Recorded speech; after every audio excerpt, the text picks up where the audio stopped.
Місто Яремче, водоспад Пробій. Тут зробили таку нову атракцію, ось така колесенка біля водоспада. Це ось міст, де всі ходять. Зробили нову атракцію, давайте підемо туди глянемо. Привіт.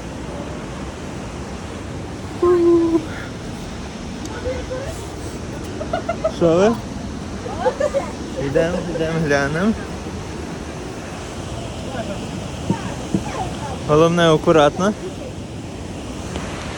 Ось така краса. О, сюди. Сюди. Йдемо глянемо з вами, що це у нас тут таке. Привіт! Коротше, така у нас тут ця качеля, де можна стати і зробити фотку. Ну прикольно, я ще тут не був. Отак вона виглядає.